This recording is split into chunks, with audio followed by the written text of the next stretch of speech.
So I just wrote a short little email to executive care at Asus as a company, and it was just a. See, I'm all about consulting companies when I have valuable feedback to the companies to help them improve their products. I like having that kind of relationship and the reciprocal relationship with companies to be able to do this. So I decided to reach out to, executive care, and I didn't really necessarily have a complaint here, but it was just feedback to, you know, uh, offer the Asus A16 for improvements to the product, basically, and I'll just read it to you. I know companies aren't wild about non-OEM parts from their lobbying, but as a modder, which I'll identify as, I'm a huge fan of third-party non-OEM companies. Take a look at the iFlash upgrade for the Apple iPods, for which why discontinued. There's a whole underground economy for those things that sprung up on eBay. A lot of us delight in breathing new life into a product that would otherwise end up filling up a landfill with crap. That doesn't need to be it. I've saved plenty of those iPods from the landfill from being filled with that shit with the Rockbox firmware upgrade for the damn system. I'm a big fan of Rockbox, to say the least. It's a great video about it on here called, Ode to Rockbox, and, it has definitely inspired many a people's interest in firmware. So imagine my surprise when I opened up a tough laptop to add additional RAM and discovered not only was it easy, but on top of easily upgradability, the upgradable random access memory that was fully modular, you had a modular battery. This was a surprise for me, but a delightful one. I was quite pleased. It also means that should the market ever produce, say, a battery that's compatible but not manufactured by Asus itself and yet offers a longer battery life, the battery can be upgraded or, should the worst happen, easily replaced. You see, I'm a big fan of modularity for things like that, So if you listen to my input for a long time, it's a word that would come up repeatedly over and over again. You're not my favorite company in this space, but you're the one that I own. My current favorite is, of course, Framework. But, of course, the fact that I could buy an Asus laptop from Amazon and have it to me the very next day with overnight fuck yeah shipping was obviously an advantage when I needed something fairly immediately, as my old system was having problems, which is, and I specified that's how you won this round. Anyways, I saw another company offering modular keyboards, and I thought I'd make these suggestions to you because it's basically what I want. And if you improve on offerings in that area, I can go tell my followers on YouTube all about it. And I've got more than 1,000 at this point, which of course I'd love to do for you if you'd actually listen to my feedback. Framework is offering the best in a market offering the best in market at this point. You should take inspiration from them. And then, of course, the video that I linked was Framework's announcement of their laptop 16. Not the scrapped ideas of prototypes, but the product announcement video, which is the last video that I watched. Let's go. But no, further. This one, specify, and I have no problem putting it in the underbar. Now, I basically just told the executive care team that they should take inspiration from Framework over at Asus as a company, and yeah, there's also just that I'm aligned with Framework's mission statement. That they're bent on basically fixing consumer hardware and moving it in the direction that. The same direction that I want to see it move in. So, I guess provided this thing doesn't break and I, within the next 5 years and such, and, really not even 5 because I've had this one for a while, so I have to figure that out minus that time, But, the expected lifespan of a laptop is about 5 years, before you have to go out and get a new one. That's about, I could probably stretch it a little by switching to Linux at this point, but after a while, you're gonna be in the market for a new one and everything, and hopefully by that point, I'll be going over to Framework at the next upgrade juncture and everything, and Because there's the alignment with what Framework is trying to do, and I agree with their mission and everything, and that the company is trying to establish, and what their whole goal and effort is, and the fact that they even announced during this product announcement that was their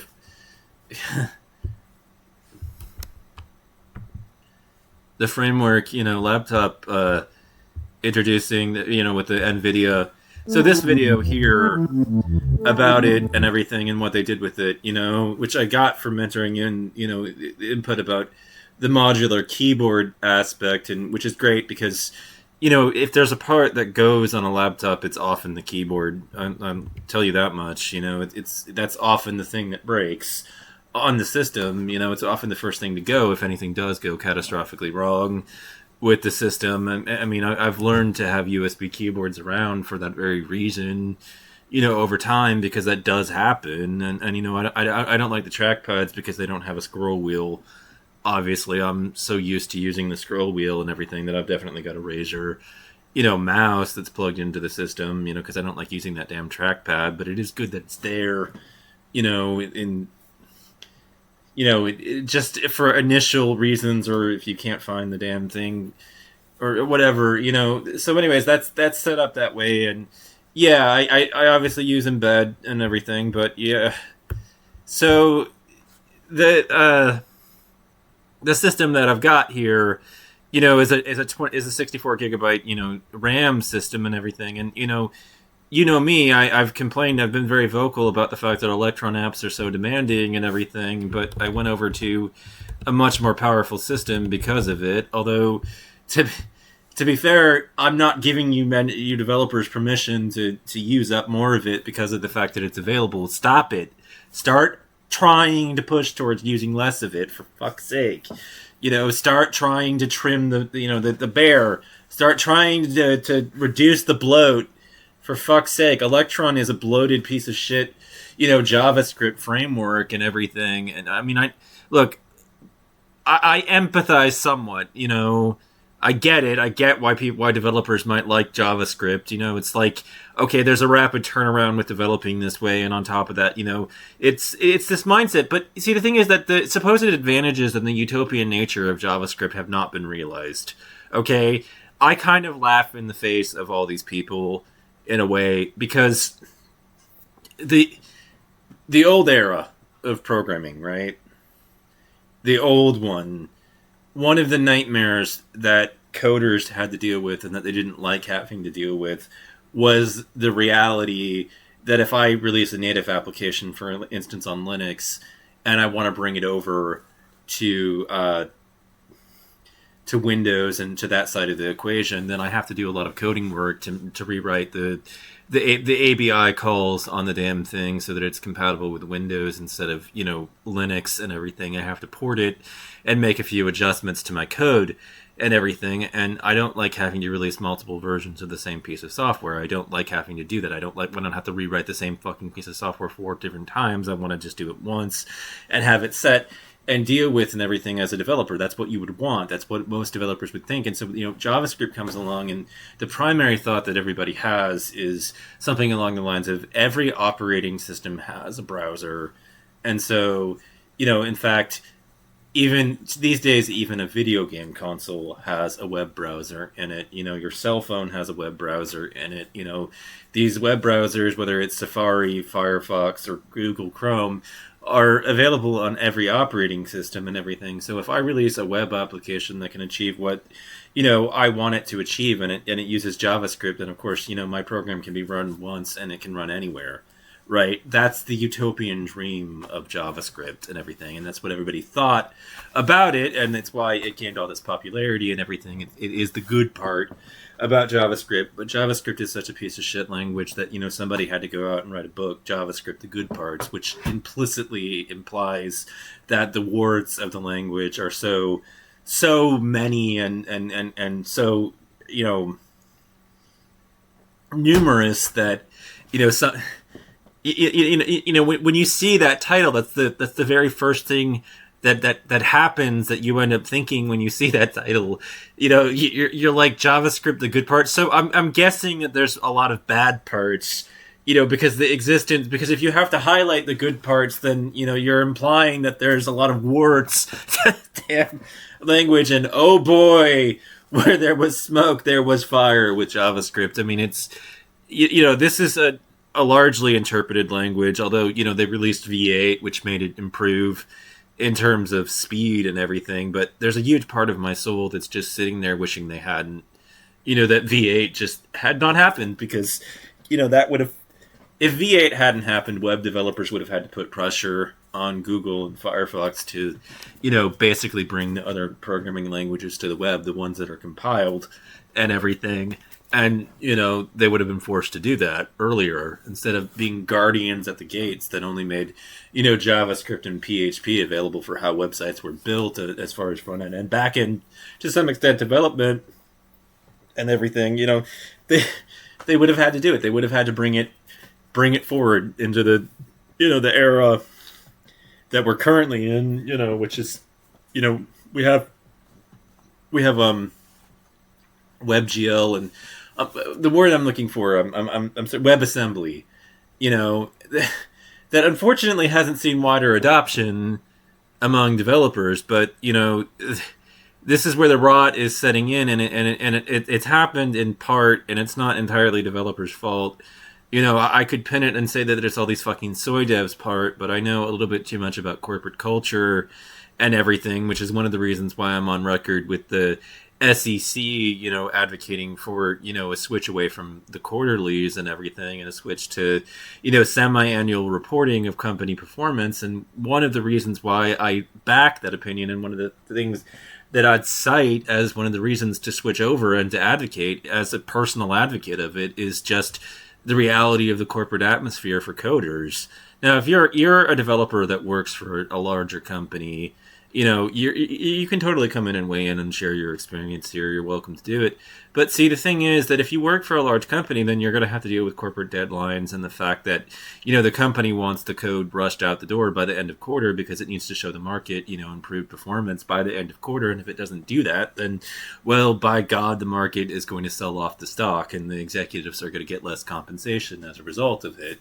They don't even see the bright side of that I can buy more of it and buy in more aggressively to the company as its chief executive, now that the market is abandoned, there's blood in the streets. And so, now if my company is going to do well, I can buy a greater share of it.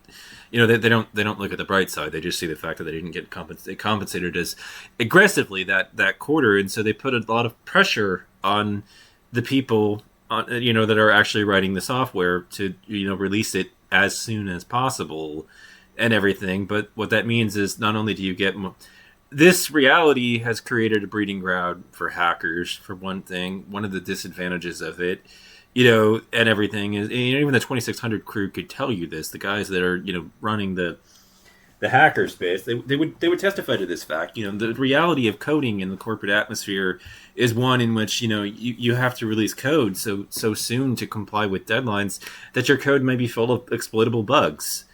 And everything, and that, every time there's new bleeding edge code, it's more vulnerable because, somebody might spot a vulnerability in it to go and exploit and everything. And, from experience now and seeing this, that, corporate coders that are getting paid and compensated well for their time are still operating in an environment in which, they're under immense pressure to release product too fucking soon and prematurely, because that's what their bosses are pressuring them to do and everything. And the pointy-haired asshole boss that doesn't understand jack diddly fucking shit about tech and everything is sitting there telling them, move fast and break shit and everything, and they don't seem to realize how much of a headache that will be and everything, and is putting all that pressure on these coders and everything. And so what do? They default to a language like JavaScript that is interpreted and can be developed and thrown, and something can be developed and thrown together quickly with it.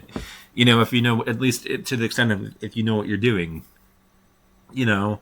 and everything. And so that leads to this environment of bloatware and software bloat that we've had, and also insecure code that gets, vomited, onto the market constantly because developers haven't had time to audit it, test it, and make, do quality assurance testing and everything on it to see, that they're and to, try to enter input in ways that are you know not standard and that are unexpected by the person into the system, so that they can see how the system responds to information that's entered that is not what the system predicts or expected or was written into the code, and see how it responds to those unexpected situations that have not been accounted for in the development of it and everything, and then go iron out and fix those bugs and everything, and remove them from the system and then put them back onto the market. So every time there's bleeding edge code, it's more insecure as an advantage, and it's lower performance. It's going to be a shitty piece of code that's written in an interpreted language and everything, and is as a and everything as a script that is just vomited onto the atmosphere and everything. And so basically JavaScript is almost exclusively used to write the exact kind of software that it shouldn't be ever be used for. JavaScript should stick within its original mandate, which was to write small scale pieces of software for, web apps that just wanted to websites that just wanted to add a little bit of interactivity and everything. But now it's being used to hold up, entire, it's being used to hold up, entire ecosystems of code like Facebook and Discord and all this other stuff. These massive, applications that, really do entirely too much for JavaScript to be handling and everything. And it's used in those contexts almost exclusively. That's where it's most often used. And it's always using some janky, framework and everything for the damn thing that has extended its compatibility beyond the point in which it, should have been taken out to pasture and shot in the head so that it was put out of its misery. Yes. But it's software. So, because it doesn't have a life, we treat it totally differently than we would a person who was.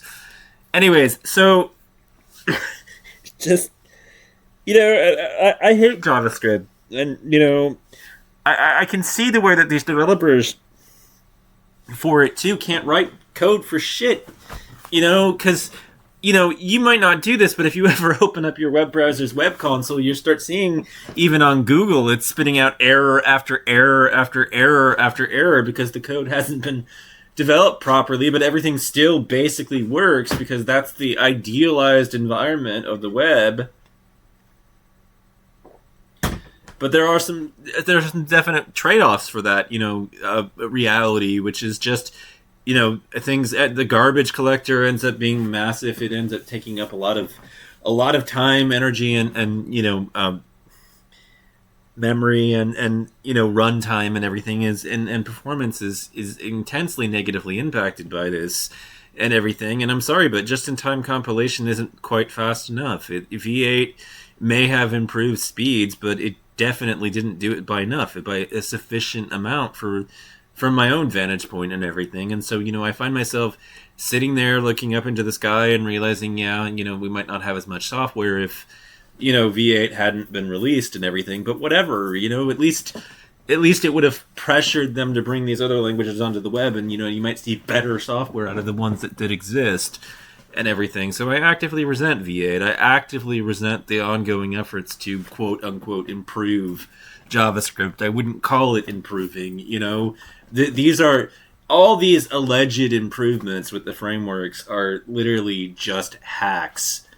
And I'm not talking about the kind of hacking, that I might do to improve a system and to make it better. I'm talking about, the kind of cheap hacks, that somebody puts together to, for instance, a modification that will fix an error. Like, you might, or for instance, duct taping something back together. It's more, that's broken apart. It would be like duct taping an internal part in your computer back to, not in your computer, but in your car to get it running. And it might run for a little while before it just breaks down again, with this kind of fix. And that's the kind of hack that I'm talking about. These are hacks to extend the lifespan of a language that never should have been extended. It should have been left in its initial state and everything. And just,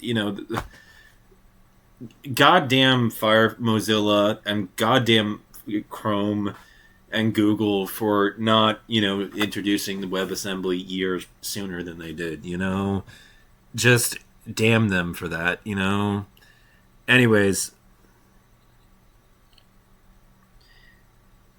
that is the email that I set off to, Asus and everything, and what I said to them, and may my next laptop be a fucking framework laptop. Anyways, thanks for your time.